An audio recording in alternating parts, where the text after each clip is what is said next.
माननीय रक्षा मंत्री राजनाथ सिंह ने मन्नत के देवता गणेश जी से आशीर्वाद लिया।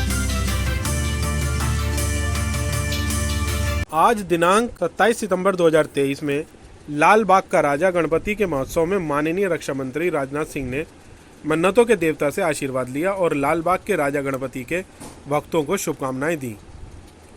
लाल बाग के राजा गणपति महोत्सव के अध्यक्ष राकेश बिंदल जी ने कहा कि वर्षों से लाल बाग के राजा गणपति महोत्सव हो रहा है। यह उत्सव बहुत धूमधाम से होता है।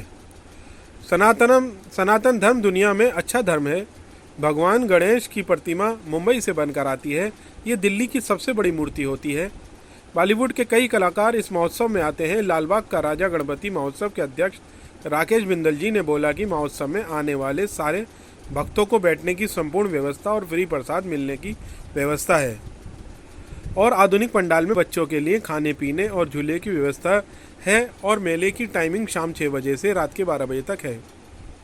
लाल बाग का राजा गणपति महोत्सव मंगलवार 19 सितंबर से शुक्रवार 19 सितंबर तक गणपति महोत्सव ground near Netaji Subhash palace metro station Delhi 34 में है।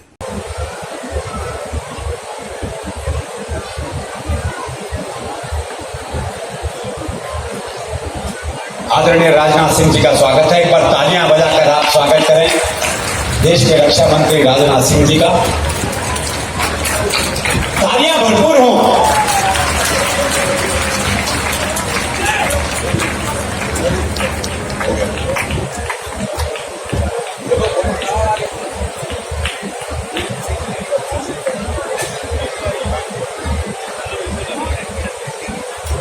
मैं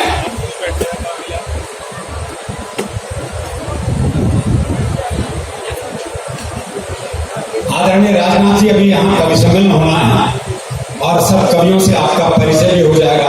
हरिओम पवार जी से मिल रहे हैं आपसे, गजेंद्र सोलंकी जी, अनिल रघुवंशी जी, बम्बई से दिनेश बावरा बम्बई से हैं, महेंद्र अजनबी जी दिल्ली से हैं और मैं अरुण जैन जी हूँ सर। मैं भी मिल हूँ आपसे सर। आप कैसे हैं? भैया भैया भैया भैया तो सामने बैठ जाइए, सामने बैठ जाइए, सब सामने बैठ जाइए।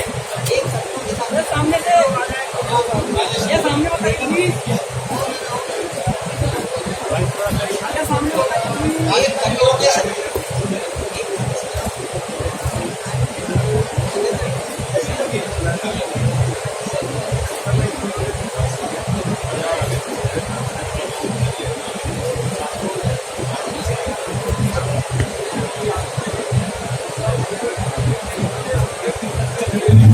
मैं चाहूंगा कि आदरणीय राजनाथ सिंह जी पहले आशीर्वाद हम कवियों को भी और श्रोताओं को भी अपना संबोधन दे दें।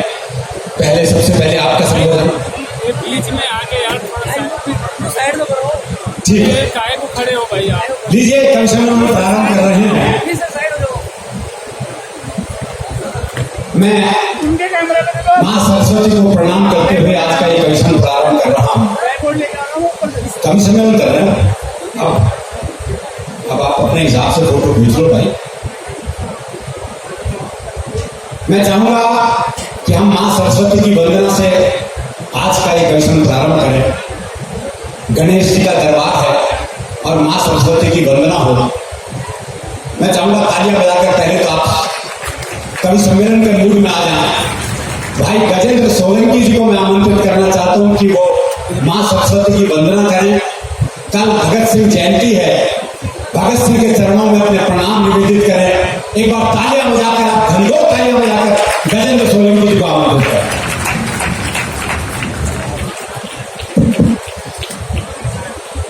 लाल बाग के राजा गणपति के चरणों में वंदन करता हूं और यहाँ पर हमारे देश के यशस्वी रक्षा मंत्री जी, जो राष्ट्रवाद की अलख जिन्होंने जगाते हुए पूरे देश में, पूरी दुनिया में भारत का गौरव मान सम्मान बढ़ाया है, ऐसे हमारे माननीय रक्षा मंत्री जी राजनाथ सिंह जी की पावन उपस्थिति है मुख्य अतिथि के रूप में।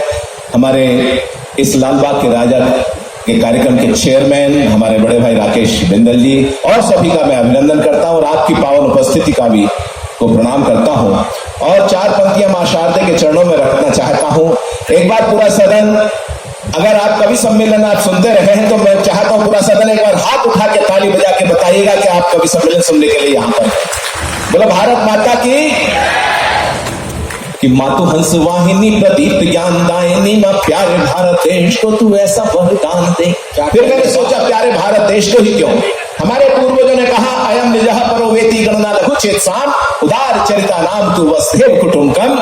तो फिर मैंने कुछ यूं कहा कि मातु हंस वाहिनी प्रदीप्त ज्ञान दायिनी, मां सारी वसुधा को ही तू ऐसा वरदान दे। हर हर आंगन में खुशियों के दीप जले, विश्व गुरु भारत की कोई आन बान दे। तो दैवी विपदाओं से मां करना सुरक्षा, सदा भ्रष्ट दुष्ट पापियों को भी तू सद ज्ञान दे।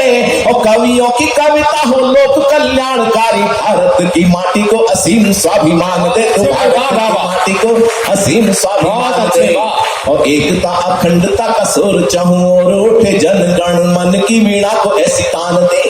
एकता अखंडता का सुर चहूं और उठे, जन गण मन की वीणा को ऐसी तान दे। सारी ये वसुंधरा ही बन जाए तीर्थ धाम, शक्ति और भक्ति का अमर दिव्य दान दे। तो सागर सधैर्य और चिंतन विशाल, मातु लक्ष्य के संधान है तू साधना संज्ञान दे। और भांति भांति के सुमन महकाए देव भूमि, राम और कृष्ण जैसे व्यक्तित्व महान दे। राम और कृष्ण जैसे व्यक्तित्व महान दे। और मित्रों, हम सभी जानते हैं कोई भी धर्म संस्कृति सभ्यता शक्ति और भक्ति के किनारों के बीच में ही सुरक्षित रह सकती है। यह भक्ति का दरबार है और शक्ति के प्रतीक के रूप में हमारे देश के माननीय रक्षा मंत्री जी यहाँ पर विराजमान है। आजादी के इतिहास में हम झांक कर देखते हैं तो 1857 से लेकर 1947 तक का इतिहास बलिदानों से भरा पड़ा है। 7.5 लाख से ज्यादा बलिदान दिए गए। कुछ लोगों को हम जानते हैं, कुछ बलिदानियों को, हुतात्माओं को हम जानते हैं, जिनमें एक नाम आता है भगत सिंह का, जिनकी कल जन्म जयंती का भी अवसर है। मैं चाहता हूं वहीं से बात शुरू करूं और आपका आशीर्वाद चाहता हूं। स्वागत है, स्वागत। कि घोड़ी चढ़ने की नहीं मन में ललक रही, फांसी चढ़ने का चाव लिए बलिदानी था। ये इतिहास के पन्नों से निकलकर बात आ रही है कि भगत सिंह को गलत तरीके से फांसी दी गई थी। भगत सिंह सुखदेव राजगुरु को 24 तारीख की तिथि निश्चित थी, लेकिन 23 तारीख की शाम को उनको गलत तरीके से फांसी दे गए और रात में ही उनके शरीर के टुकड़े करके निकाल के नदी के किनारे जाकर जला दिया गया था। ये कहीं अन्याय का ऐसा पृष्ठ है आजादी के इतिहास में, अंग्रेजों के अन्याय का। तब मैं कहना चाहता हूं कि घोड़ी चढ़ने की नहीं मन में ललक रही, फांसी चढ़ने का चाव लिए बलिदानी था। और लावा बन बहता था शोण शिराओं में जो वीर अभिमानी, पंचनद वाला पानी था। तो 10 गुरुओं की शक्ति भक्ति भावना का ज्वार, फिरंगी को ललकार वीर स्वाभिमानी था। आतताइयों ने भले फांसी पे चढ़ा दिया हो, अमर मशाल बना क्रांति का सेनानी था वो, अमर मशाल बना क्रांति का सेनानी था। मातृभूमि को दिलाने मुक्ति जो कमाया नाम, बलिदानी शौर्य की सच्चाई को नमन है। कि मातृभूमि को दिलाने मुक्ति जो कमाया नाम, बलिदानी शौर्य की सच्चाई को नमन है। और जिसने अमर क्रांति ज्वाल को जन्म दिया, ऐसी पुण्य कोख वाली माई को नमन है। तो इनकलाब जिंदाबाद वाले घोष को नमन, कि इनकलाब जिंदाबाद वाले घोष को नमन, आजादी के युद्ध के कन्हाई को नमन है। और वरमाल की बजाय फांसी को गले में डाला, भगत की क्रांति तरुणाई को नमन है। भगत की क्रांति तरुणाई को नमन है। और थोड़ा सा आजादी के इतिहास में झांकते हैं कि जिनके लहू से लाल क्रांति वाला इतिहास, जलियांवाला बाग के शिकारों को नमन है। कि जिनके लहू से लाल क्रांति वाला इतिहास, जलियांवाला बाग के शिकारों को नमन है। और शांति अहिंसा के हथियारों को नमन, और क्रांति के गगन के सितारों को नमन है। तो आजादी की डोली के कहारों को नमन, और लाला जी के सीने के प्रहारों को नमन है। और तुम मुझे खून दो, मैं तुम्हें आजादी दूंगा, दिल्ली चलो वाली ललकारों को नमन है। दिल्ली चलो वाली ललकारों को नमन है। और हमको उजाला देने के लिए जो बुझे उन दीपकों की पावन कतारों को नमन है। इस अवसर विशेष पर मैं एक बात कहना चाहता हूं। पिछले दिनों अंडमान निकोबार के बारे में हम सभी जानते हैं, कालापानी जिसको कहा जाता है। केंद्र सरकार और गृह मंत्रालय ने वहां पर एक कार्यक्रम आइकॉनिक वीक के रूप में मनाया नेताजी सुभाष चंद्र बोस जी की जन्म जयंती के अवसर पर। और वहां पर 21 दीपों के नाम परमवीर चक्रों के चक्र विजेताओं के नाम पर रखे गए। ये अपने बड़ी बात मैं चाहता हूं पूरा सदन एक बार हाथ उठा के अभिनंदन करे हमारे माननीय रक्षा मंत्री जी का। ये सामान्य बात नहीं है। अंडमान निकोबार के बारे में बहुत कुछ कहा जाता है। वहां पर पहले तो एक मंत्री जी गए थे, स्वतंत्र वीर सावरकर का शिलालेख हटा के गांधी जी का शिलालेख लगा दिया गया था। मैंने कहा कि नहीं वेदना गांधी जी का होता क्यों सम्मान यहाँ, मन तो घायल देख देख बलिदानों का अपमान यहाँ। और जो आजादी लाए भारत माँ के राज दुलारे हैं, और जितने प्यारे बापू हमको सावरकर भी प्यारे हैं, जितने प्यारे बापू हमको सब बलिदानी प्यारे हैं। तब मैंने कुछ यूं कहा कि हमको उजाला देने के लिए जो बुझे उन दीपकों की पावन कतारों को नमन है, और मातृवंदना के गीत गाते गाते चूम लिए उन फांसी वाले पुण्यहारों को नमन है। तो बलिदानी स्वरों की पुकारों को नमन, और कोल्हुओं से बही तेल धारों को नमन है। और क्रांतिकारियों ने जहां लिखा वंदे मातरम, सेल्यूलर जेल की दीवारों को नमन है जी, काला पानी जेल की दीवारों को नमन है। और एक चंद और क्रम में कहना चाहता हूं, ये हर कोई व्यक्ति, क्रोनोलॉजिकल एज कुछ भी हो सकती है। कहीं 15-16 वर्ष के खुदीराम बोस फांसी चढ़ने के लिए तैयार हो जाते हैं, या 80 साल के कुंवर वीर सिंह तलवार हाथ में लेकर अंग्रेजों के दांत खट्टे करने के लिए मैदान में उतर पड़ते हैं। तो उम्र का कोई तकाजा नहीं होता। जिस व्यक्ति के दिल में धड़कता हिंदुस्तान है, उम्र कोई भी हो, हर व्यक्ति नौजवान। क्या बात है, वाह वाह। तब कहना चाहता हूं कि संकट में हो वतन देखकर खोले नहीं सोचो ऐसे खून की रवानी किस काम की, और स्वार्थों की चौसर पे हारती ही जा रही जो स्वाभिमान शून्य जिंदगानी किस काम की। तो जिसमें न त्याग देश पे ना ही बलिदान, सोचो जिंदगी की वो कहानी किस काम की। और कर्ज निज माटी का चुकाए बिना ढल जाए, दोस्तों बताओ वो जवानी किस काम की थी, दोस्तों बताओ वो जवानी किस काम की थी। दोस्तों एक बार मेरे साथ बोलेंगे, बोलो भारत माता की जय। अंत में एक छोटा सा गीत पढ़ना चाहता हूं। वो विषय इसलिए है, ये तीज त्योहार, होली, दिवाली, मेले, दशहरे इसलिए मना पाते हैं क्योंकि हमारी सेना अपने सर पे कफन बांधकर सैनिक -40 डिग्री से लेकर +50 डिग्री टेम्परेचर तक कहीं हमारे देश की रक्षा के लिए तैनात रहते हैं। या अतीत के पन्नों में अगर मुड़कर देखते हैं तो कैस्पियन सागर से लेकर ईरान, इराक, अफगानिस्तान, पाकिस्तान जो हमसे टुकड़े टुकड़े होते चले गए आर्यवर्त के, इधर आज भी हिंदुस्तान पर नजरें गढ़ी हुई है कि किस तरीके से इसके टुकड़े किए जाए, नारे लगते हैं। लेकिन पिछले समय में कुछ ऐसा घटना घटी कि जम्मू कश्मीर से 370 जब हटाई गई तो बहुत लोगों को यह था कि पता नहीं क्या हो जाएगा, लेकिन इतनी शांतिपूर्वक हटा दी गई कि लोगों को पता भी नहीं चला। इसके लिए भी मैं चाहता हूं एक बार अभिनंदन होना चाहिए। गीत पढ़ता मेरे साथ, मेरे स्वर में स्वर मिलाइएगा तो आपको भी अच्छा लगेगा। कि गद्दारों को झटा बता कर 3 रंग का गान लिखा, कि गद्दारों को झटा बता कर 3 रंग का गान लिखा। घाटी, हाथ खोलिएगा मेरे साथ, घाटी के चप्पे चप्पे पर हमने हिंदुस्तान लिखा, घाटी के चप्पे चप्पे पर, आवाज आनी चाहिए आपकी, घाटी के चप्पे चप्पे पर हमने हिंदुस्तान लिखा, हटा के धारा 370 संविधान का मान लिखा। घाटी के चप्पे चप्पे पर लाल खून से जब होती नित हिम शिखरों की माला थी, लाल खून से जब होती नित हिम शिखरों की माला थी। संविधान की आंखों में आंसू, सीने में ज्वाला थी। अमर तिरंगा चौराहों पर जहां जलाया जाता था, अमर तिरंगा चौराहों पर जहां जलाया जाता था। मासूमों को गद्दारी का पाठ पढ़ाया जाता था। तो घायल झीलों और चिनारों, घायल झीलों और चिनारों पर मरहम वरदान लिखा। घाटी के चप्पे चप्पे पर हमने हिंदुस्तान लिखा, घाटी के चप्पे चप्पे पर हमने हिंदुस्तान लिखा। बात, अंतिम बात कहना चाहता हूं कि भारत जिंदाबाद बोलती नदियों की हर धारा है, भारत जिंदाबाद बोलती नदियों की हर धारा है।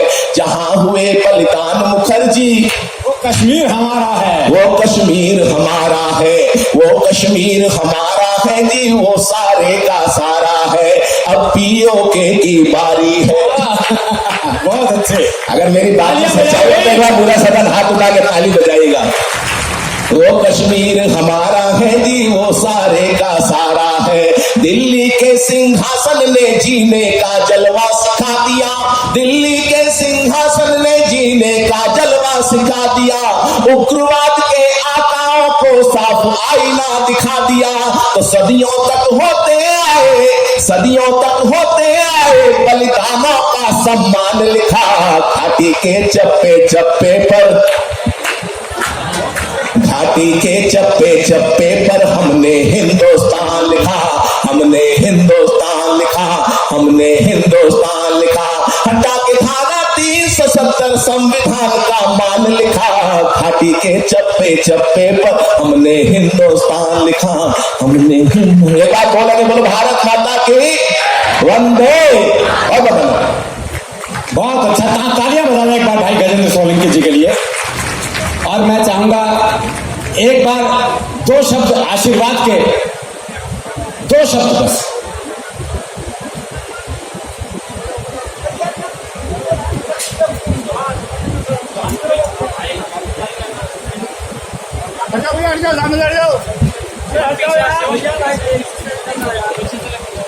बहनों भाइयों, यदि कोई पूजा का कार्यक्रम होता है अथवा कोई धार्मिक कार्यक्रम होता है तो सामान्यतः ऐसे कार्यक्रमों में यदि मैं जाता हूं तो मैं बोलता कुछ नहीं, जाता हूं तो हमारा उद्देश्य यही होता है जो भी वहां पर ईश्वर की प्रतिमा है उस प्रतिमा के चरणों में शीश झुकाकर मैं प्रणाम करूं और उसके बाद मैं वापस चला जाता हूं। और इसी उद्देश्य से मैं यहां आया था। लेकिन मैं यही गणेश भगवान से यह प्रार्थना करना चाहता हूं कि आप सभी को आशीर्वाद दें, आप सुखी रहें, संपन्न रहें तथा इस भारत को एक महान भारत बनाने में आपको योगदान देने की क्षमता जो है गणेश भगवान आपको प्रदान करे, यह हमारी कामना है। और हमारे यहाँ पर सारे सम्मानित कवि यहाँ पर मौजूद हैं। अधिकांश लोगों को कई बार हमने सुना है और सचमुच मैं कह सकता हूं कि आप लोग आनंद उठाएंगे। अभी गजेंद्र सोलंकी जी की कविता आपने सुनी है और इनके द्वारा भी कविताएं आपको सुनने का अवसर मिलेगा। और मैं समझता हूं कवियों को सुनना यह सौभाग्य की बात होती है। मैं तो टेलीविजन पर भी सुनता हूं, कई कवि सम्मेलनों में मैंने स्वयं भाग भी लिया है, इन लोगों का अभिनंदन भी किया है। लेकिन कितनी बार इन लोगों का अभिनंदन करूं, लेकिन आज भी मेरी तरफ से आप सभी हमारे सम्मानित जो कविगण हैं उनका मैं अभिनंदन करता हूं। और मैं कह सकता हूं देशवासियों के अंदर देशभक्ति का जज्बा पैदा करने में महत्वपूर्ण भूमिका निभाने का काम कोई करता है तो आप जैसे जो कवि यहाँ पर उपस्थित हैं वे ही यह जज्बा उनके अंदर पैदा करते हैं। तो आज के अवसर पर इससे ज्यादा कुछ न कहते हुए मैं पुनः भगवान गणेश के चरणों में शीश झुकाकर प्रणाम करता हूं और आप सबको हार्दिक शुभकामनाएं देते हुए अपनी बात समाप्त करता हूं।